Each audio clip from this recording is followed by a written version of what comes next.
Okay, so first off, can you tell us your name? Robert Shumway, And can you tell us what branch you served in? the Army, And what years of service? 46, 47, 48. I enlisted for a year and a half, and then I extended to 3 years.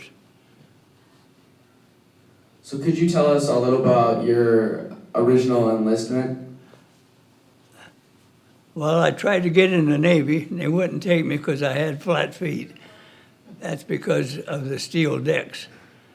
So then I went back a week later, and the Army took me. General Headquarters Far East Command, and that was in Tokyo. That's where I spent 2 years. And then I spent time in Arkansas in officer headquarters there for 6 months, and then I was discharged. One thing I can say, MacArthur did a wonderful job. The Japanese people respected him. I worked with a bunch of Japanese. I was a building manager of a medical building, and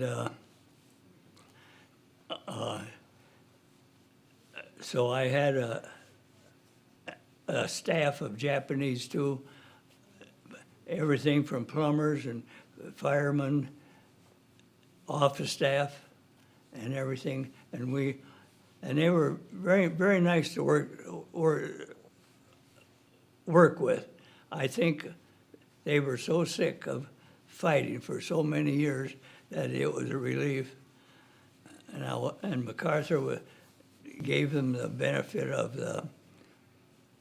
of their leader not to touch him because they really respected their leader over there.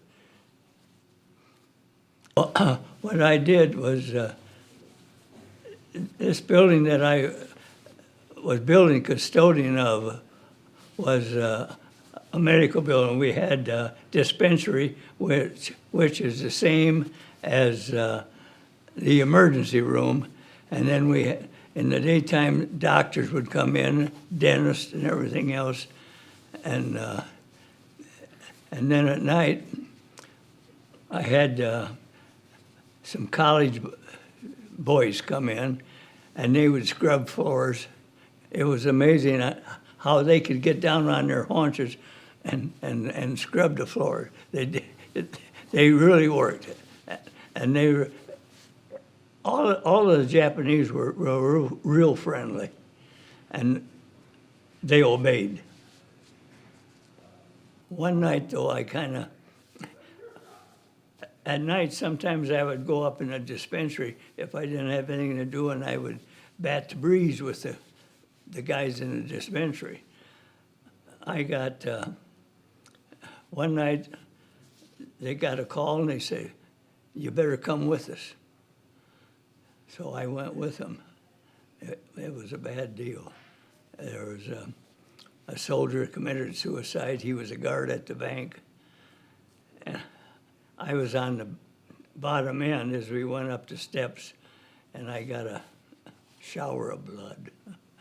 I mean, that was awakening, I'll tell you. And one night I got to go with them, and we went to a Japanese hospital. They weren't as clean as the ones that the Americans run. All their luggage would be at the head of the bed, and that's where they would keep it instead of having it in lockers like we do.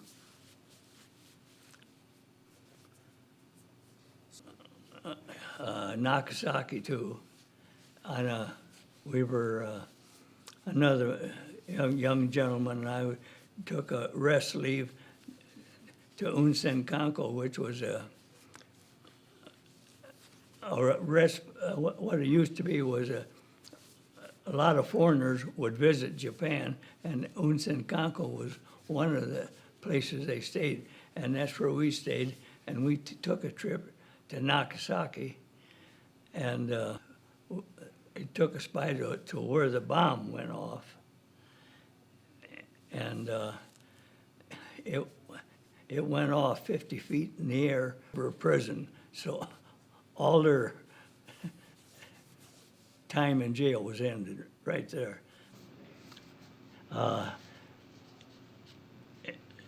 They were after the shipyards there in Nagasaki, and Nagasaki was built around kind of like around a mountain, and they got the damage done to the shipyards. That's what they were after, but it didn't kill as many people as it did in Hiroshima, because they were protected by the hill. But there was quite a few anyway that got killed. But it was just amazing how one bomb could do that much. I wouldn't want to drop it on my house. Well, I'm glad I served my country.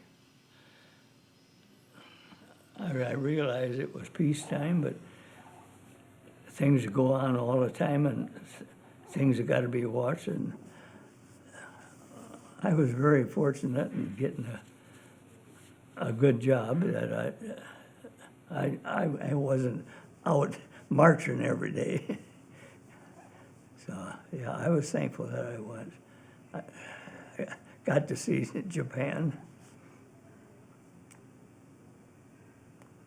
I'd do it again.